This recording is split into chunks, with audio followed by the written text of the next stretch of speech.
Good evening, everybody. This is Huge Pop from the Huge Pop Wrestling Podcast. Tonight, we have a special guest. He has just got done doing a training school at WVN Training Center. I am talking to an independent performer and a former WWE developmental wrestler. He is known as the Southeast Gangster, the King of the Southeast. His name is Franisco Ciatso. How's it going? Well, I'm going to go ahead and go ahead and let's pronounce my name right first, pal. It's Ciatso, as in low key. Ki-at. Say it with me. Say it with me now. Ki-at. So. All right. There we go. Hooked on phonics. Hooked on phonics. Hooked on phonics. I just learned that from the WVN Training Center. And it's the WWN Training Center. Boy, you're like the Bob Uecker of podcasts right now. You're batting 1,000 right now. Well, hey, it's going to get better. I promise. Thanks for having me, man. All kidding aside, your podcast has been put over big. Tokyo Monster Kahagas called me the other night, of course, speaking to an interpreter because he can't speak English unless he's ordering the L29 with white rice. But he put over the podcast and said he really enjoyed himself. If that really translated, he might have been saying he had egg rolls with his side. I'm not really sure. Probably, maybe. The way I started it off, you probably had egg rolls with the side. Probably. Now I'm hungry now. Now I'm thinking about egg rolls. I know. Now you don't even have to be able to answer the questions, man. So, man, how did you first get started in the world of professional wrestling as a fan? Well, honestly, I get asked this question quite a bit. You have to excuse me. We just got done training here, so I'm a little hot myself, trying to get cooled down. But nonetheless, it was about when I was about 8 years old or so. I was into martial arts at 8 years old and boxing, and I was a big Bruce Lee fan. And okay. I'm going to date myself. Of course, I went to a video store, so of course I'm dating myself here. And they didn't have Enter the Dragon was and still is one of my favorite movies of all time that Bruce Lee did. Okay. And it wasn't in. But this one videotape, this VHS tape of WrestleMania 3 was in. Okay. Now, granted, I had watched some championship wrestling from Florida, Gordon Soley. From the Eddie Graham Sports Stadium on a little black and white TV when I was a kid, but I equated anything in a ring to boxing, right? So, so to me, it was all the same stuff. I was a kid, so I remember renting this video and taking it home, popping it in the VCR. Again, I'm dating myself, and I was hooked, And I remember watching the match, and I'm probably gonna mess this up because after taking bumps for 20 years, you kind of forget certain things. If I'm not mistaken, it was the Can-Am Connection. And if I'm not mistaken, they were in the ring with Morocco, and I want to say maybe Bob Orton. I can't quite remember, but I remember the Can-Am Connection vividly, and I remember Morocco vividly. And I remember being hooked from that second, like not even realizing what 93,000 people was and looked like. But I mean, that was insane. Like to see that many people in an arena for anything at all, or a stadium. I mean, up until that point, if I'm not mistaken, I don't think there had been anything that had drawn that kind of business outside of maybe Shea Stadium when Zbyszko and I think it was Zbyszko and San Martino, but I'm not even sure that even came close to 93,000. Right. But from that point on, I was hooked. And of course, I started watching more and more championship wrestling from Florida, Gordon Soley and Barry Windham, Kendo Nagasaki, and the Great Muta, actually, early Great Muta days as the Ninja. And the White Ninja, Rock and Roll Express, and so on. So that was kind of like my introduction to professional wrestling, and from that point on, I was hooked. So those names that you just named, would you say those were your heroes back in the day? My hero, honestly, I was a Hulk Hogan kid. Okay. Bret Hart, Ric Flair, Jake the Snake Roberts. The Rockers. I was a big Rockers fan. Rock and Roll Express, but I think hero-wise, I'd say probably Bret Hart and Hulk Hogan were my two when I was a kid. Okay. And I heard this thing about you. I heard that you are a big rock and roll Poison fan, especially the song "Fallen Angel." I absolutely am. And when as kids have backyard wrestling nowadays, and again, I never thought I'd be the elder statesman that would say, man, those kids back in the day. But the kids that are doing backyard wrestling now, like we were doing it. I only really have one or two friends outside the wrestling business now. And his name was Brian Diaz and Ken Hill. And if they ever listen to this, I go ahead and put them over. But there are only two friends really outside the wrestling business. And we would have these backyard wrestling matches in my mom's house that had an empty back bedroom. And of course, the couch was the top rope. And we would just envision. In fact, I just unpacked, moved to my new house in Spring Hill, Florida. I just unpacked the cardboard Home Wrestling Federation Heavyweight Championship, which of course I won and stole. And I was even a bad guy back then. And but a Fallen Angel was my entrance music, and I was a big Poison mark, huge Poison fan, still am. Yeah. And just hair metal in general, I loved it. Bon Jovi, Def Leppard, the whole nine yards. Yeah, that was my that's my age group too. Matter of fact, I got to see David Lee Roth and Poison in concert together, and Poison they totally dominated David Lee Roth. David Lee Roth, in my opinion, was a joke, and Poison, man, they just put on a show that was unreal. I've seen Poison quite a few times. Motley Crue, I've seen quite a few times. LA Guns, Rat, Bon Jovi a couple times. It was so you can identify with that, and it was you come from the same area. Great, graduated in '88, so that was my time, man. That was my time. Very nice. What a great time the '80s was. I mean, it was just amazing time for everything from music to movies to wrestling to everything. Yeah, I say that all the time. I talk about sports on different podcasts. And basketball back in the '80s is so much different than basketball now.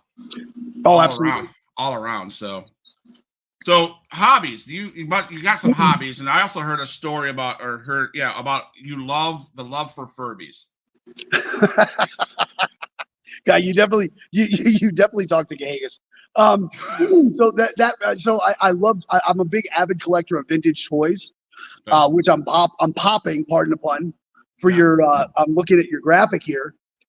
Everything from Funko Pops to vintage toys, anything from the 80s, 70s, honestly 70s, 80s. I'm a big collector of like the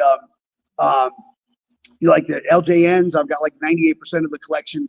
I get so jealous when Cardona and Brian Myers talk about their collections because they're like the Jordan and the Pippen of the collector's world. I'm like the Tom Rocky Stone of the collector world. Okay. So it's but I love collecting vintage toys, anything 70s, 80s, 90s. Video games same way. But yeah, I'm a big collector of vintage toys. Awesome. So now you're a dislike of Furbies or a liker of Furbies? No, I don't like Furbies at all. I'm gonna shove a Furby down Cahagas' throat when I see him next. Okay, there you go. So in the Indies compared to WWE and ROH, what is the biggest disconnection or the biggest difference in those the two styles? Can you repeat that one more time? Sorry. Okay, so the independents like that you do a lot of now, compared to the WWE and ROH, what is the biggest difference? Wow. Honestly, the understanding and the psychology of why it is we do what we do. Slowing down. You see a lot of guys on the independents that go 100 miles an hour. I think a lot of the guys aren't working for the fans. I think they're working for themselves. Okay. And when you get to a level like in WWE or Impact or ROH or AEW, and you're working for the fans. You're not working for yourself. And I think that's the biggest disconnect on the indies now is that a lot of the guys and girls don't understand why it is we do what we do. Psychology gets lost. And psychology is a very hard part of this business and why it is we do what we do. It also takes the longest to understand, and which is also why I think it gets pushed to the side. Okay, that's fair.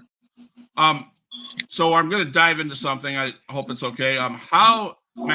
Congratulations on you're married to Stormy, I think, where I read it, and she played a valuable part in your world of wrestling and your life in general. Can you explain that? Yeah, absolutely. It's when you have somebody that can understand what you go through on a daily basis, and support you, and you support them, that's where the magic begins. And it's a very difficult industry. It's a very difficult business. So if you can go in it together over with somebody that can understand where you're coming from, to me that's pretty damn cool. And which was the basis for my film that was filmed called Journeyman, 316 production, Global Genesis film, which we'll be putting out a press release or a re-release. We kind of got screwed with the pandemic, like everybody did. Yeah. And so we kind of got screwed with Hulu and a couple different avenues that we had the film going through. But that our film explains a lot of that. And but I think in the short answer is she was a very intricate part in my success, and vice versa.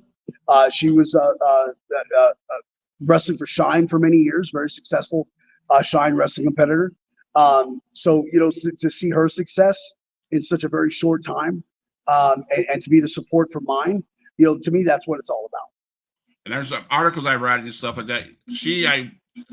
I think she there was some times in the independence, you don't make very much money, blah blah blah. But I think that she's instilled in a phrase in you guys: never give up. No, 100%. And it's if you want something, I mean, none of this business is easy. It's a very difficult industry to be in. Forget about making it, right? Because making it's all relevant. But when you talk about just surviving and just getting by is hard enough. Forget about making it. But now things are a lot, and some people probably think a lot differently. Things are a lot easier than they were when I was coming in. For the guys and girls now to make money and to make $1 outside of WWE, outside of AEW, outside of Impact. There's a lot of international tours. There's a lot of, you're able to make money on the independents that you weren't able to make many years ago once the territories dried up, went away. So good on them. There's so many so much talent out there right now. I mean, you could have 5 WWEs, and they wouldn't be able to house all the talent that's in this country. So there's only so many spots. So if you think about NXT, the main roster, couple that with Impact, Ring of Honor, AEW, all the international, there's still independent talent that is just on the indies. One person that comes to mind is a guy like Effie, who's made a name for himself on the independents. And, I know Effie pretty well. We did some work together years ago, and it's so cool to be able to see guys, girls that are able to do this on an independent level and make money. That's pretty damn cool to me. Right. So you became a fan, then you were in martial arts, and so what inspired you to be a professional wrestler? Not as a fan, but to be a professional wrestler. To be honest, it was the pageantry. It was that match that I was telling you about. Like I was so enthralled with how they were able to puppeteer the crowd, and I didn't even know what I was looking at as a kid, but I knew that the crowd was reacting to certain things, and it was because Hogan would point. Or he would flex, and he would do the whoo, and the crowd would go nuts. Yeah. And I didn't realize what I was looking at when I was looking at it until many years later. But that's what really got me hooked and wanting to be a professional wrestler. I remember I was in college. I just got my 2-year degree, and I was sitting in one of my classes, like taking an exam. I was either going to go to school to be a lawyer or a cop. I can't remember. It was something in law enforcement. I wasn't quite sure yet.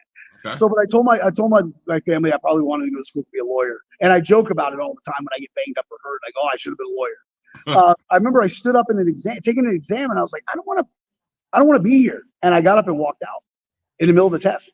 And I remember I went to a shitty wrestling school. Sorry if I can't curse on this, but I'm sure you'll beep it out. But I went to a really crappy wrestling school by a crook by the name of Jerry Gray, and he took me for a bunch of money. And then I got really discouraged, went back to college, and then realized I still didn't want to be at college, and left again, started bagging groceries at Publix, and I became like a butcher's apprentice, and was realizing, man, I don't want to do this the rest of my life either. And I was flipping through Pro Wrestling Illustrated, and I came across Exotic Adrian Street's ad in Pro Wrestling Illustrated with big dollar signs that said, "You want to be a pro wrestler?" And I was like, I do. It was like that ad spoke to me. Right. And I called him up, and next thing you know, I moved up there for probably 6 months or so, and lived there with him in Gulf Breeze, and the rest is history. In Gulf Breeze, huh? Yeah. I live in Fort Walton Beach, so just down the road from Gulf Very Breeze. nice. I love Fort Walton Beach. Yeah, my wife and I we run the emergency shelter for foster kids, and we have 8 foster kids at a time that we care for. So Oh, bless your heart, man. Bless you then guys. That's awesome. this is like my self-care. So I Sure. get the chance to talk to you guys Yeah. behind and forget about everything that's going on in my real That's world. really So, awesome, man. That's really awesome. You guys do yes. that, man. Thank Many, you. a lot of respect for that. Thank you. So if you ever get up to Fort Walton Beach, man, we got to get out. We got to hook up for lunch. Heck yeah. The last time I was up in that area, believe it or not, I was actually on my way to Texas to work with Rudy Boy Gonzalez. Yeah. And I had reached out to Adrian Street and I said, hey, I'm on my way to Texas. Are you still in Pensacola? Because I hadn't seen him since I left. It's not like it is now. It was like you left wrestling school years ago. You didn't. Your trainer waved by to you, and that was it. And you went out on your own. Right. And we kept in contact over the years, but I hadn't seen him. And he was 2 days away from moving back to England.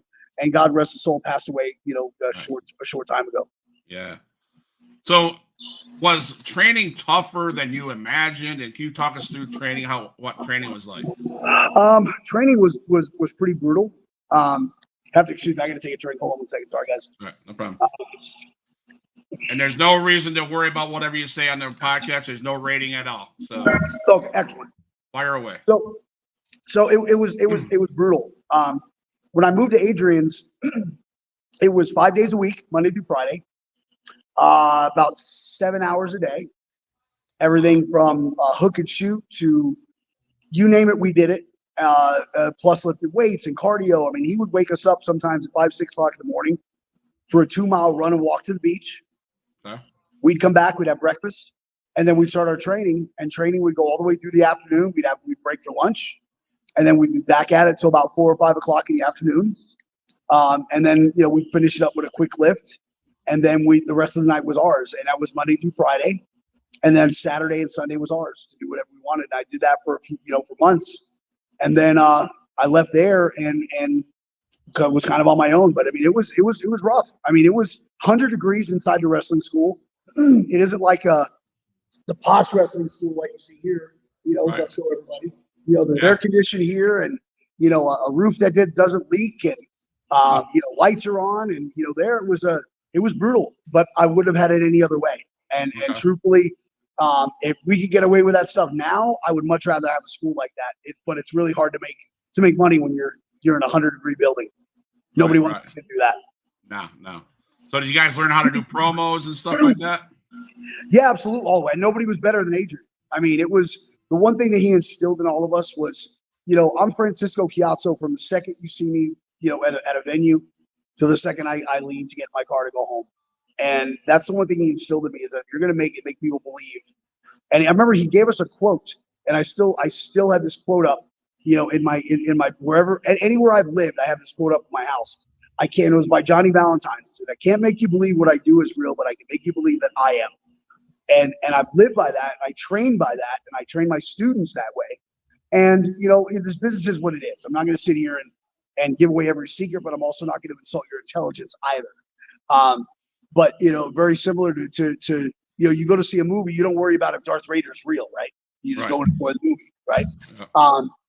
Same thing with Rocky or Karate Kid or Top Gun or you name it, right? Yeah. So professional wrestling is no different. It's a very dangerous sport. It's a very dangerous industry. It's a very dangerous business. We train very hard to do what we do, and there's nothing fake about this business or what we do. There's nothing fake about gravity. You have to train very hard to do this. Just to be passable at this, you have to train very hard. Forget about being good or great. Just to be passable, you have to train exceptionally hard. And I had the luxury of being invited, and respectfully so, to the Performance Center in Orlando about 1.5 years, 2 years ago, and it was such an eye-opening experience. And I was so thankful for the opportunity that I was given to go there and train alongside the best coaches in the world, to work with the best talent in the world, and to see the training that these young talents are going through at NXT, just to get to the NXT level, just to get to NXT. Forget about getting pulled up to the main roster. These guys and girls are busting their rear ends, and scratching and clawing for every inch, to get pulled up to that main roster. and to realize that dream. And it's such an amazing thing to see when you walk into a place like the Performance Center and there's a big sign that says "Be coachable." You turn around and say, have fun. Enjoy what you do. And it's such a different business and mindset than when I was coming up. And not saying it's better or worse. It's just such a different mindset. It's a really cool mindset, and I loved every minute of being there because I learned just as much, if not more, coaching or listening to the coaches and coaching alongside of them. But I learned just as much from the talent as I did coaching, and that's a pretty cool feeling to me. Yeah, that would be absolutely a great feeling. So when at WWN, do you take what you learned back from Adrian and instill it into the people that you train where you're at? Absolutely, 100%. I mean, I've had to, I've been privileged. Just as I was privileged to get invited to the PC, I was privileged to have some of the best coaches after Adrian. Bill DeMott, was one of them. And Bill was my coach at WWE Developmental at Deep South, and Dave Taylor, he was another coach that was very instrumental. Over the years and coaching me. Terry Taylor was, one of my agents when I was doing impact work for many years. Even Jim Cornette, Road Dog. And, I've had the opportunity and the privilege to work alongside some of the best and learn from the best. And that's just a handful. I mean, I'm leaving a lot of people out, so I apologize. But I've been privileged enough to work alongside some of the best.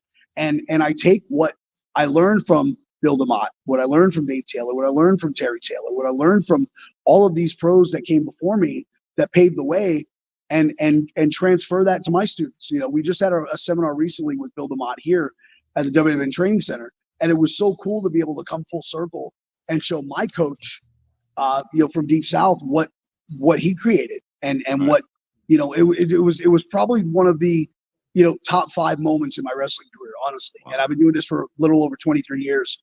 And it was easily in my top 5 of showing, hey, coach, look what your baby boy did, Right. So,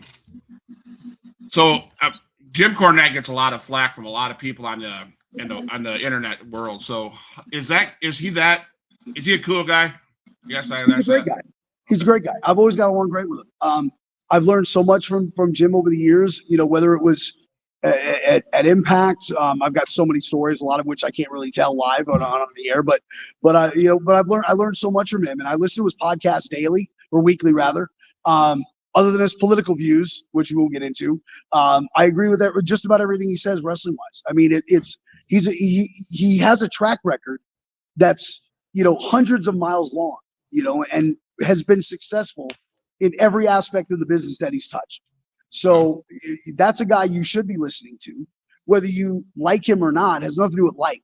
I didn't like all my teachers in school. I didn't like I didn't always like Bill DeMott. I didn't always like Adrian. I didn't always like all my coaches. I didn't always like Dave Taylor and but I learned from them and I respected them because of who they are, where they've been, and what they were, and the streets that they paved before me. But Jim Cornette, he's one of the funniest, most witty guys and most entertaining individuals that you'll ever come across. Okay. That'd be cool. I'd love to meet these guys he's talking about. So, the last training question I have is, you have, say, 30 people show up for a training center. How many of those 30 on average make it? Oh, wow. Well, to be quite honest, none. I mean, there's, I wish I could put a ratio. I just had this conversation the other night. There's so many more. That's probably terrible English. So much more, so many more. Regardless, you kind of see where I'm going with this. Right. There's a lot more wrestlers now, probably quadruple the amount than there was when I was coming up. Okay, and not only wrestlers. You're not only competing with wrestlers with the WWE's NIL program, right? That they have going on right now. You're competing with super athletes. You're not just competing with independent pro wrestlers anymore. So when I was coming up, you were dealing with just independent wrestlers. Maybe a few football players that would come in every now and again that were coming off the field, but no, you're talking about athletes that are athletes right now, super athletes that are coming in and are able to get this pretty quickly and pick up on this stuff pretty quickly. I've had conversations with Gabe Sapolsky, who's, the talent scout for WWE and handles a lot of the extras for Raw and SmackDown. And, he sees a lot of these talents that are getting this stuff fairly quickly. So I was telling my students the other day, I said, you guys forget about the in-ring work and the conditioning. These guys are picking up the conditioning they've already got down because these guys are top college athletes. So the conditioning's already there. So, you're telling a football player, hey, put your foot here, put your hand here, do this, do that. Here's how you do a body slam. Here's this, here's that. And they're snap of a finger. And a lot of them are getting it very quickly, girls and guys. Now the psychology piece and the pro wrestling piece and the why you do this here, why you do that there, that takes a little time. So that's where you got a lot of the independent professional wrestlers that are coming in have a leg up. But there's a lot of competition out there. So, if I had to if you had 1,000 wrestlers, 1, 2, when you talk about making it's relevant. If we're talking about Roman Reigns making it or The Rock making it, you're talking 0.000005%. You're talking about just a roster member. We're getting pulled up to the main roster. Yeah, 1 or 2, 3, maybe 4 or 5, something like that out of 1,000. I'm not taking it away. Not saying it's easy to make it to the main roster or it's easy to make it NXT, but you're talking again making it's relevant. If your level of making it is Roman Reigns, and by God, I hope everybody's shooting for that star. You're talking, 1 out of 1,000,000. So same with Cena, and you know what I'm talking about. Yeah, absolutely. So in 2009, you made your Ring of Honor debut, teaming up with fellow 911 Inc. members, the Dark City Fight Club. Can you walk us through that first match at the ROH? Yeah, man. Of course, anybody who knows me knows that I'm not, Ring of Honor's got a certain style. And I was never the Ring of Honor style guy, So when Sal Hemway called me and said, "Hey, we're going to send you there with Dark City Fight Club," and we did 2 shows. We did one in South Florida, which we didn't work. We were just there, and then we did the one in. Consequently, I think it was called Proving Ground, which is kind of funny that our every Friday show here at WWN is called Proving Ground. I think it was called Ring of Honor Proving Ground in Orlando, if I'm not mistaken.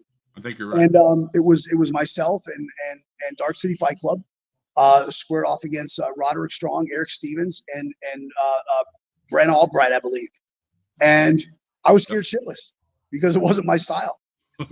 I knew I was going in as a heavy, so I was gonna be the one getting tossed around, and because they were looking to sign Dark City, and I was perfectly fine with that. Of course, those guys were friends of mine, and I'd love to see how successful they were, and I was happy to do it. But man, I think Adam Pearce was the agent backstage. And I can't remember if Jim Cornette was there or not, or if he was gone already, but I know Adam Pearce was there.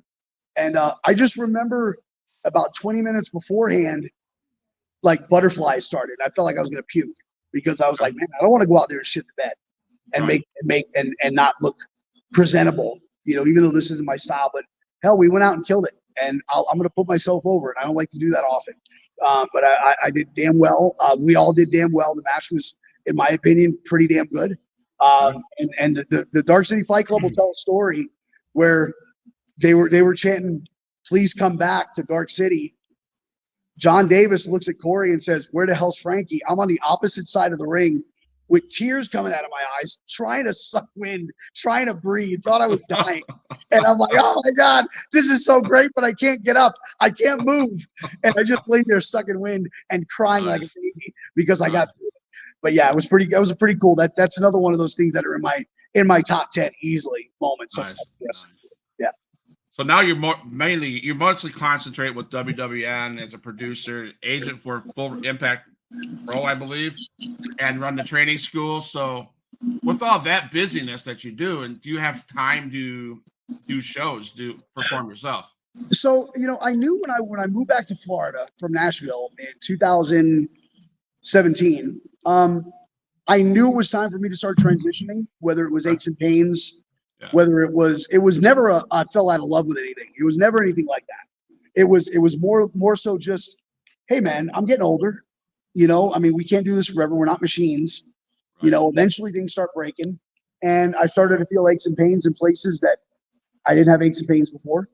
And when Sal offered me the job to run the training center, I grabbed it because I knew that was going to be my transition or my niche to stay relevant in the business. And over years, I would work with guys before shows and I would get compliments. Hey man, you should be a coach or a trainer. And never really gave it a second thought. Like, yeah, I'm going to be a pro wrestling star.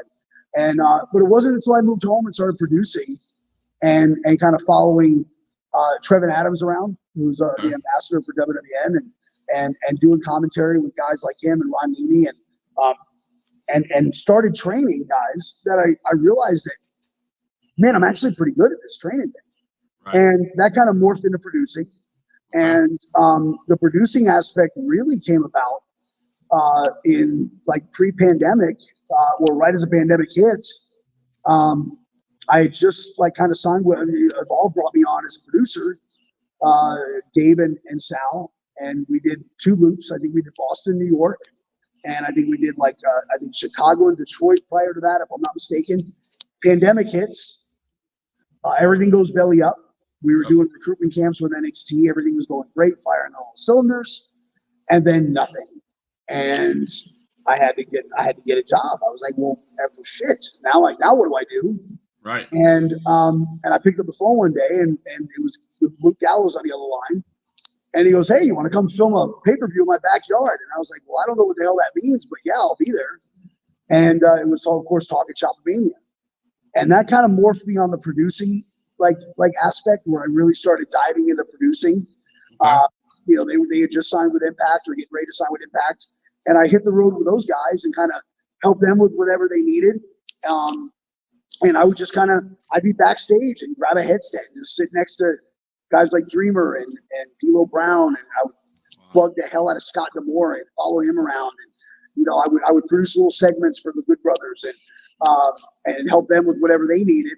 And I was kind of teaching myself and learning from some of the best. These are those guys I just talked about, right? So some of the best in business. And I learned the producing aspect of it. And then, of course, I get invited to the PC. And of course, got to shadow guys like Carino, who I've been friends with for years, and Steve Regal and just Robbie Brookside. And, you take your pick of the who's who and the best of the best. And I realized that producing was something I was pretty good at, and I enjoyed it. I enjoyed it just as much, believe it or not, if not more in a lot of aspects, than my in-ring performance, because being able to take guys that don't believe they can or think they can and make them believe, kind of taking a quote from Paul Heyman, and Beyond the Mat, guys that don't think they can, and you show them the way that they can do it, man, that's pretty cool when they create that magic. Yeah, absolutely. You talked about D'Amore. One of my favorite recent things with Scotty is his little thing with Bubba Ray, or at the Impact, that little segment they did that here a couple months ago. That was pretty cool. Yeah. I'm a big Scott D'Amore fan, and I worked for Scott years ago when he was doing the Team Canada thing. Early TNA days. When we were going to Universal quite a bit. Ron Nemi would send us there, and I worked. We were kind of the career underneath guys for Team Canada and LAX. And it was cool working with those guys, and became friends with quite a few of them, including Scott D'Amore. And I hadn't seen him in a long time. I think the first time I'd seen Scott since then was when I was on Gallows property filming Talking Shopmania. And I hadn't seen Scott in probably 10 or 12 years. Wow.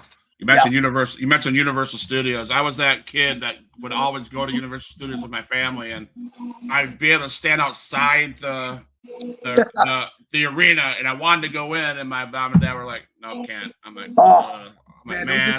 Soundstage 21, Soundstage 21 or 22, and it was.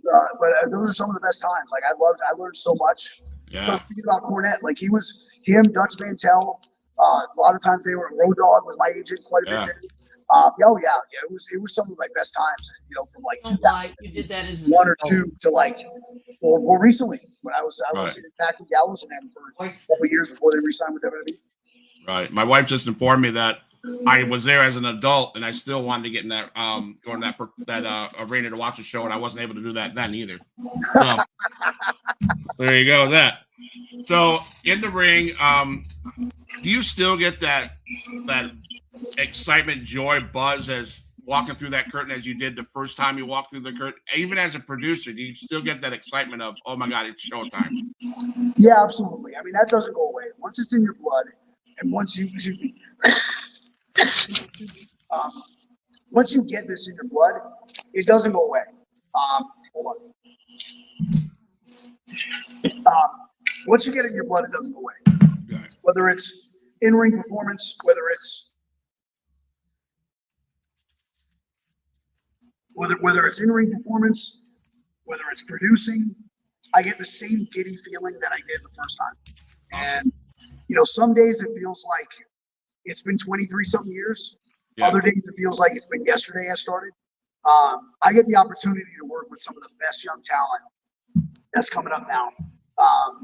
Guys like Better Together, you guys like Cam Stewart, Tyler Uriah, Daniel Starling, Aaron Nova, Rich Port Ayala, Gus De La Vega.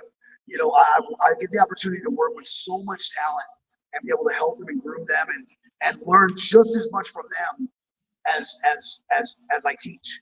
So, just the same thing I said about going to NXT and the PC.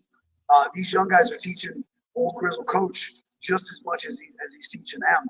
And believe it or not, a lot of aspects, like proving ground and producing these shows and being a part of the training center and a lot of these guys' lives, kind of helped me through a lot of things too. Okay. So it's whether it was personal, professional, it's creating magic like this. In my opinion, is such a cool thing to be able to do. And I talk to Steve Carino on a regular basis, and we have a lot of conversations about creating that magic and being able to do it from behind the curtain. To me, is more important. In my opinion, somebody else might feel differently, but to be able to take somebody and help groom their career and to see them blossom, a guy like August Artois, who was my firstborn, who's doing amazing things on the independents right now. Wow. And being able to see guys that you had a footprint or a thumbnail on and be able to say, yeah, I helped him, or I did this, or you can see an aspect of what you taught them in their work. That's pretty damn cool to me. Absolutely. So do you have what was your favorite win, your most memorable win that you had in your career? Oh man. Well, I haven't won a whole lot in my career, but man, you know what? I'd have to say over Tokyo Monster Cahagas, that SOB. I beat him in Eagle Lake, Florida. So that was probably one of my most impressive wins. There's a little inside joke there with him and I. I wouldn't necessarily say wins. Let's say moments in my career. Okay. I'd say one of the greatest moments was I think it was Caguas, Puerto Rico, and we had just done some stuff with the La Comay. Okay. The talk show host there in Puerto Rico, and I remember it was probably about 5,000 people in this arena, and I was working Kid Romeo from old WCW fame, and I remember when he hit me with his finish, his patent move, whatever the case may be, and the entire crowd chanted "Uno, dos, tres," and they went nuts. And I remember I was laying in the middle of the ring crying. You see a pattern here? I was laying on the ground, crying. I was laying in the middle of the ring crying. This is emotional business, so I just remember giving everything we had in that match. And I remember I came through the curtain, and Rico Casanova, who's one of my longtime friends in the business, he was working for WWC at the time, Carlos. And I dropped to my knees, and it was just like, I left everything out there. It was exhausting. And I think that was probably one of the top moments of my wrestling career. So you had a televised match against Tatanka. Can you talk about that? You remember that? Yeah, and it was pretty cool, man. It was my first WWE match that I had. I was working for Deep South. And I remember Bill DeMott, telling me, "Hey, I'm gonna have to plug in real quick before my phone dies. All right, hold on one second." No problem, man. We're having a pleasure of talking to a very, very knowledgeable wrestler, Franisco. I won't butcher his last name, so I don't want him to get mad at me. We'll get that English class course probably after the show, and I won't fucking get his name right from now on. Okay, hold on one second.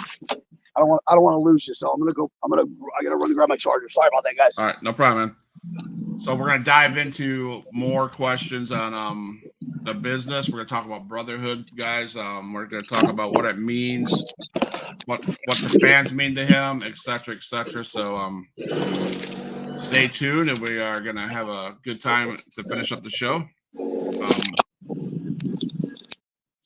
All right, we're back. We're back in action. So Tatanka, we're at Tatanka. Yeah, so it was my first WWE match, and I remember I was in the arena, and Sergeant Slaughter comes up to me and he goes, "Hey kid, so we got you and Chris." And I said, "Okay, great, excellent." I had no idea what they were talking about. I had no idea who Chris was. Okay. So I said, and they said Chris Chavis. And I said, "Oh my God, it's Tonka, right?" Right. So they introduced us, and we chatted for a little bit, and he goes, "Hey, I'm gonna go. I don't know what's happening. Hold on. Sorry, guys." Sorry. So, sorry, guys, I'm having technical difficulties. Please stand by. So he said, "Hey, I'm gonna go think. I'll come back and find you." Went to catering, did my thing, and came back, and we went out and did our thing, and that was my first walk down a WWE rampway. And I remember, if I'm not mistaken, I think it was Ken Doan. I think referee, and he was coming down. Of course, I was coming down, during commercial, and I remember turning around and looking at the arena like, "Holy shit!" And he looks at me and he goes, "Pretty cool, huh?" And I remember, here we go again. You're gonna see a pattern. Tear come down my eye, and I'm going, "Man, I made it, right? Holy shit, I'm here. I'm here, right?" So I'm looking around, I'm going, "Wow." And he goes, "Look, kid," he goes, "You got 3 seconds. So you see that camera right there, that red light? When that goes on, you got 3 seconds." I had no idea what he meant. This was my first time, right? I mean, I'd done developmental, we did TV, but it's not the same, right? It's not the same when you got 10,000 people there, right? Right. So the red light comes on. He goes, "All right, here you go. 3, 2, light comes on. Raise my hands. Whatever came across the lower third. And next thing you know, here comes the Tonka's music." He goes, "All right, kid, that's it. There's your 3 seconds of fame." And we went and did our thing. And I'll watch the match back periodically. And about 5 years ago, Chris actually shared it and thanked me, for the match. And I'm thinking to myself, "Thank me? No, thank you." Like that was like, oh my God, like you did so much for me in that match, and he didn't have to, and I remember coming to the back, and I ran into Steve Regal, and it was one of the first interactions that I had with him in that type of setting, right? So and he goes, "Kids, you look like you belong. You look like you belong out there," and it always stuck with me. And I said that to him. We have a different relationship now. Of course, we've known each other over the years and worked together. And I said that to him during one of our NXT recruitment camps, and he looked at me and smiled, and he goes, "You still belong," And it's cool to be able to hear stuff like that from. I mean, I don't want to be overstate and say, we're peers, because he is such a, he's a legend in my mind. And, and he's somebody I look up to, and somebody I learn from, and look to, when I want to teach something or show something. He's one of the first ones I go to, Awesome. And so to hear something like that from somebody at that level, man, that's stuck with me to this day.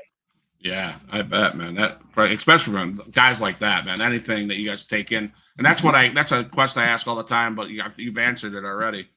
Yeah. How important is it to pay attention to the vets in the business and in the back when they're talking? Oh my God, so important. I mean, I hear horror stories over the, of things and guys, the way they talk to the vets and the way they think they know everything. And, I told the story the other night. And I can't remember where we were. I was an extra for WWE. It might be Atlanta, so forgive me if I can't remember the exact city. But it was my first time at a WWE event in quite some time. And so we're probably talking 2014, maybe 2015. Okay. And I remember sitting in catering, and there was nobody else there except for Ric Flair. Okay. And he was sitting at the edge of the table, which is odd because catering's usually one of the busiest places in the arena. But it was very odd. I walked in to get a cup of coffee, and I remember he was sitting at the end of a table, and they had a TV in there, and New Day had come on. And I remember he's watching. He's like at the edge. Have you ever seen somebody at the edge of their seat, like watching, waiting for the next thing to happen? And I remember he turned around, and of course, I didn't want to lock eyes because it's just a weird, like I didn't want to intrude or or anything like that, because it's Ric Flair, right? Right. I'm nobody, right? So and I joke, but it's like, come on, I don't want to intrude. And he turns around, and he goes, "Man, I learn from these kids every day." Like I can look, I just learned, and he starts going on about how good they are and how amazing they work and how, hey, they did this and man, I wish I could do that. And man, I never thought of doing it that way. This is Ric Flair, man. Like, how can Ric Flair learn? But there's guys that have been doing it a fraction of the time and think they know everything. Right. So that one of those things where you have a moment in time, very similar to the Regal, bit, like that resonated with me and stuck with me for years. I mean, I'm still talking about it now, obviously. So, wow. And that's I learn every day. There's nothing about this business I don't love. There's nothing about even the stuff I don't like. I still love it. Yeah. Because I mean, it's if you're gonna love this business, you got to love all in. Right. You can't just love the parts that you're good at. You got to love the parts that you're not good at. Okay. You got to love the stuff that you don't like because that's still part of the business. Not every football player loves every aspect of the game, or so let me correct myself. Not that he doesn't love every aspect of the game. He if he's a running back, he's a running back, right? So he may think, well, the kicker's the kicker's a kicker, but he's still part of the team, right? He's still part it's still part of the business, still part of the game. Right. So while I might not like a certain style, I still have to respect it because it is still part of what I do, what we do, what the business is about. Absolutely. That's good. That's good. So do you have any funny road stories or behind the scenes stories that you could share? Maybe one. Maybe this is your time to get back at Cahagas. I don't know. well, so Cahagas gets very angry a lot, so you can't rip Cahagas because he's always mad at everybody, and you never know. He's got like high blood pressure. His face gets red. He gets very angry, so I don't rib him very often. But there was a time, and I'll tell this story. I think the statute of limitations have gone away. But it was me and my friend Pete Cannon, and we were consummate ribbers. Okay. So it was the Jeff Peterson Memorial Cup. God rest his soul, Jeff Peterson. And Ron Nemi had brought every cruiserweight at this point in time. So you're talking, I'm going to butcher the year, maybe 2000, 2001, I can't remember. And I mean, everybody from Punk to Ruckus to Colt Cabana to you name it. They were there, right? It was a virtual who's who. We were the comedy act, so we weren't part of the tournament. So we weren't on until the second day. So we had all the time in the world to drink, conspire, rib, and be nuisances, right? Okay, yeah. So about 3 a.m, everybody comes back after the first night. Everybody's exhausted, tired, traveled from Philly, Midwest, Chicago, Texas, blah, blah, blah, blah, blah. Right? So about 3 a.m, me and my buddy Pete Cannon are about 2 bottles in. We decide to do a fake emergency call to the guys' rooms. So I pretended that there was a gas leak in the hotel, and we had to get everybody exited from the hotel, and we were evacuating the hotel, and we were putting them up in the Motel 6 across the street.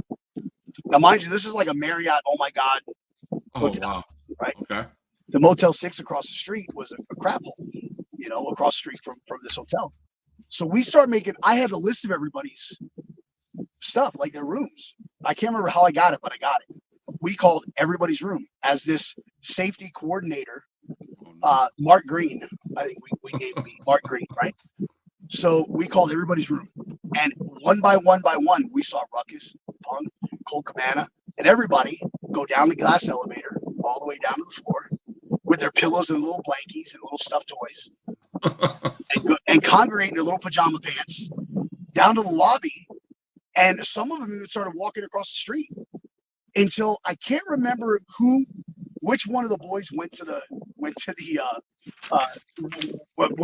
front, thought to go to the front desk and go, hey man, nobody else is coming down here except for pro wrestlers. Where's everybody else? And then of course they realized that it was fucking Rib. They had no idea who it is or who did it. Well, they do now. They do now, obviously. Right. But that was one of the, like, we were just consummate ribbers, and that's one of those things where we had fun on the road, and we still do. Like, it was, I love to have fun, and traveling with Gallows and Carl over the last couple of years, talking about ribbers and guys that like to have a good time and fun, and nobody's a bigger ribber than Gallows, and right. we was like one big rib fest, and it was nice. We like to have fun on the road, and it's a difficult business, it's a hard business. So if you can go and have some fun, man, by all means, have some fun. Absolutely. I love this question. So obviously you named a lot of names and stuff. How important is brotherhood in the business of professional wrestling, and what does it mean to pay your dues back to the business? Oh man, brotherhood's huge to me, and you know, I haven't made a ton of friends in the business. It's difficult to make friends in the entertainment business. I always say if you come across with one or two friends in the business, that's saying something, right? So, you know, that being said, you know, if I had to count my friends, I mean, Tony Mamaluke, you know, Gallows, you know, Ron Emi. I have a couple guys that I'm, you know, Pete Cannon, of course, my best friend in the whole wide world. You know, Aaron Nova, you know, guys that I've been up and down the roads with, you know, over the years, you know, guys like Gallows and you know, guys like that, we came up together, you know, and there's that brotherhood. And I'm trying to think of others, you know, but it's, you know, when you talk about brotherhood, that's a very special thing. You could be friends with somebody and not be brothers. You know, I have a lot of friends in the business, a lot of colleagues, but when you talk about brothers, guys that you could call in the middle of the night and they'd be there, man, there's a few and far in between. And you got to think when you're on the road, 200, 300 days, whatever the case may be, if you're a WWE star, you know, 300 plus days a year, you're with those guys and girls more than you're with your family. And, you know, so you develop a bond that's like no other bond that you'll ever have. Very similar to football players talk about it. You know, when you're on the road with these guys, you know, you protect each other, you look after each other, you know more about each other than somebody's wife or husband, you know, and that sounds crazy, but it's true.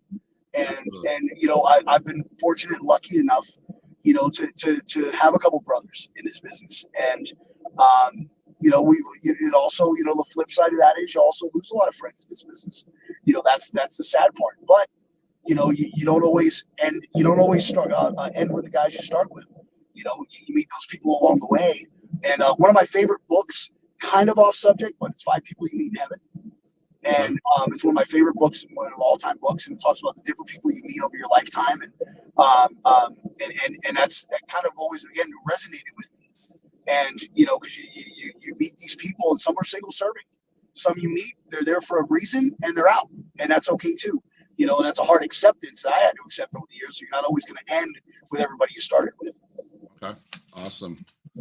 I'm going to name drop here because I looked at your Facebook page. You have some friends that are my friends too. I follow XIW Extreme Impact Wrestling from Panama City. Yeah. And guys like Damian Wayne. Wow. Consummate professional. Badass. Chase Stevens. Friend, brother. He's seen some of my worst times. Okay. Sorry, guys. That's all right. That's all right. Jackson Slade. Oh, tough SOB. Yeah. Adrian Whisper. Wow. Hell of a talent. And John Saxon. Man, I know I'm going to repeat this. Tough son of a bitch. Great guy. Even better family man. Amazing dad. Yeah. What you just said about all those guys resonates what I love about XIW, that promotion. They put on a hell of a show. They do it for the fans. They don't leave anything back. But they love the people they do it for. Absolutely. I talk to Adrian Whisper every day. He's like, I do the podcast, I cover their show, and I air the live stuff and so on and so forth. And they got a great storyline going on there where Jackson is mad at Dad, Adrian Whisper, and John Saxon now is I call him the puppeteer. He's controlling Big Sal. I love it. And Jackson, it's great, you know, and stuff like that. So good stuff. But I see that you were friends with them, and I wanted to drop those names because they're great friends of mine, and I love them to death. Awesome. Yeah. So matter of fact, on Cahagis's podcast, Damian Wayne and him, Damian threw out a challenge to him, and I think Adrian Whisper is trying to get that set up to where they can go at each other. So. Wow, that's a match I'd actually pay to see. Yeah, that'd be great. I heard about their bull riding match. Yeah, so Big Vito. We've had our ups and downs. We've had our good times, our bad times. We actually talked a couple years ago. We're both getting older now. There's no reason to hold grudges. Grudges Right. take a lot of energy. I wish him the best. I know he's doing very well now. He's happy. He's happy. I'm happy. And yeah, we've definitely had our ups and downs. There was no love lost for a long time. Who knows what the hell, why it started, or all I know is it ended okay, and we talked, and things are a lot better now, and I'm happy he's happy. Awesome, awesome. Um, what's going on for the rest of 2023? What's that look like for? Whew, busy as hell, man. We're going. I got Utah, Salt Lake City with Devotion Championship Wrestling. I'm going to continue, of course, building the WWN Training Center. We've got a lot of students here. We're in we're in some double digits here. Possibly looking for another building, so we can put 2 rings in here. Continue to produce, the talent for WWN Proving Ground and FIP and Full Impact Pro. I got stuff in South Carolina for OSCW. Returning back to Georgia for Lariato Pro and Georgia Championship Wrestling. Hopefully going back to Texas. So I got a lot of things coming up for the rest of 2023. And to be honest with you, man, 2024 is already starting to fill up and be busy and hopefully making a return. With God willing and if everything lines up correctly, I'd love to make another shot going to WWPC as a guest coach. And so things are really looking up, and I can't complain. It was a rough couple of years, with the pandemic, like it was for everybody. So just trying to get everything rebuilt and continue on that path as a journeyman can do. All right, kids questions. I take care of kids. They talk about. They ask me every night, do I go on a podcast? I said, yep. They have these questions they want to ask you guys. So real quick, yep. Favorite movie? Oh, Goodfellas. Favorite TV show? Ooh, wow, that's a loaded question. Favorite TV show? Oh man, I'd have to be Fresh Prince of Bel-Air. Good show. Food. Favorite food? Pepperoni and mushroom pizza. Does pineapple belong on that pizza? No, it does not, and that is blasphemy. Cartoons. Oh man, favorite cartoon? Super Friends, 1980s Super Friends. Video games, you play those? You collect them? Absolutely. I collect video games. I play video games. I'm currently hooked on Last of Us. Okay. I'm playing that on PS5. Okay. I was also hooked on Fallout New Vegas. Okay. Do you acknowledge the tribal chief? Absolutely. It's tremendous talent. Amazing. Here's a TikTok question. Who is the greatest WCW champion ever? Ooh. Ric Flair. David Arquette. I love David Arquette, actually. I love David Arquette. But how important are the fans to you?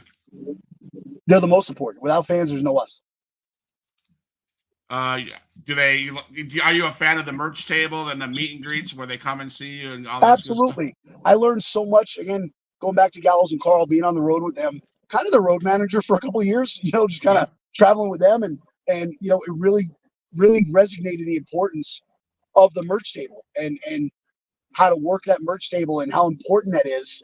I was in Dallas with them for Mania Week, and it was amazing to see how they worked and how important these fans were, especially if we're talking Shopomania. Like we were in Maryland at Jimmy's Famous Seafood, and there was a fan that came there just to see. And I'm not trying to put myself over above those guys because those guys are mega stars. This guy came down from Canada just to see Frankie Coverdale. Wow. Like that really showed me how important like the Talking Shop podcast was and how important those fans, that interaction that the Good Brothers had. With I didn't realize I'm wearing a Good Brothers shirt today. So how important it was for that fan interaction. Anytime a fan wants to have a conversation or talk or just an autograph, and again, I'm by far not a star in any stretch of the imagination, but just that little interaction or that little time can go a long way a lot of times. Awesome. Is there any memorable fan interaction that you that comes to mind? Yeah, actually, I mean, a lot of them.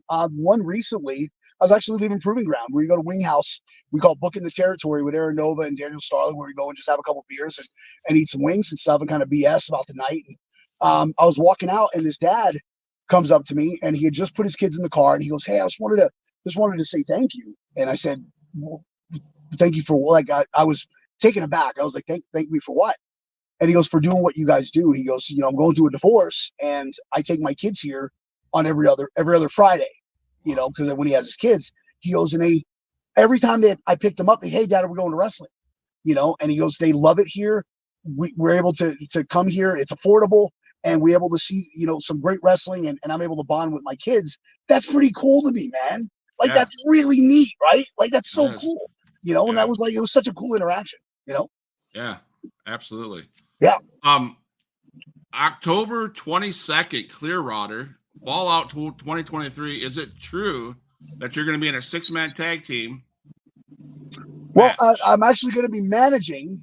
You never know how these things break down, because when you can talk about FIP and Fallout and just those words alone, you never know where you're going to see Franisco Ciatso get his hands dirty. But I'll be managing the set, Rich Port Ayala, Mr. De La Vega, and the Plantido Dominican powerhouse, the debt collector of the set, Rafael Delgado, against the Miami Boys. And the Miami Boys are an incredible tag team and group, actually, from Miami Beach, dubbed, of course, the Miami Boys. But they're going to have their hands full, of course, with the set. But you never know. Chris Gerbeau is going to be on the floor as one-fourth of the Miami Boys. I'm, of course, the shot caller of the set, the boss, if you will.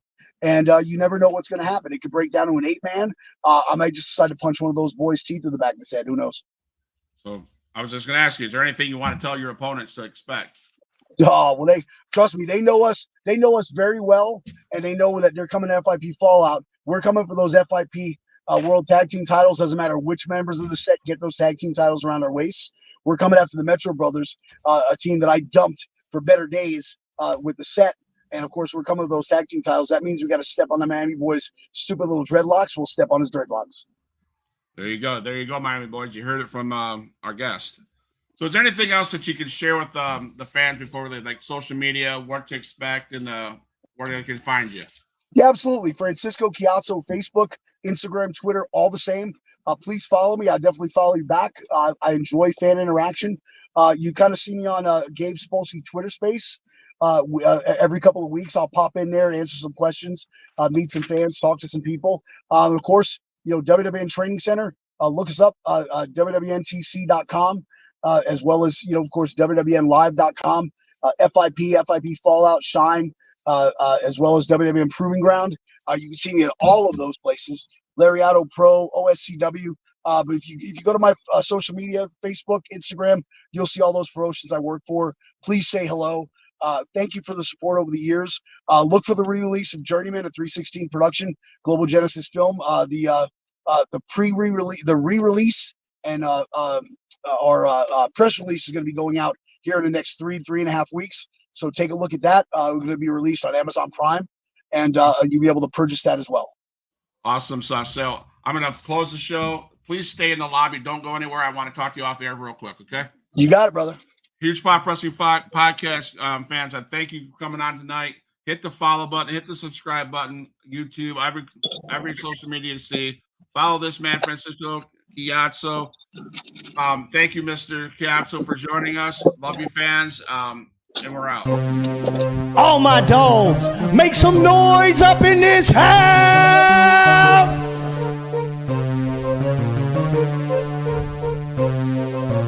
Who is in the house? Who is in the house? It's the gangster of destruction, so you know what's going down. And when the drive-by's coming, then you better hit the grind. Cause when your body hits the canvas, then your head is knocked out. Who is in the house? Who is in the house? It's the gangster of destruction, so you know what's going down. And when the drive-by's coming, then you better hit the grind. Cause when your body hits the canvas, then your head is knocked out. Fight with Adrian Whisper is like a fight with the devil, because when he's dealing with you, you cannot get on this level. Fight with Adrian Whisper is like a fight with a king. It's like a fight with an army. They got the tanks and everything. He's leaving bruises and stitches, possibly leaving you crippled, cause when he sets up the table and sends you straight through the middle. Six sadistic free, beat that ass with a light bulb. Leave a piece of glass embedded in the back of your skull. Who is in the house? Who is in the house? It's the gangster of destruction, so you know what's going down. And when the drive-by's coming, then you better hit the ground. Cause when your body hits the canvas, then your ass is knocked out. Who is in the house? Who is in the house? It's the gangster of destruction, so you know what's going down. And when the drive-by's coming, then you better hit the ground. Cause when your body hits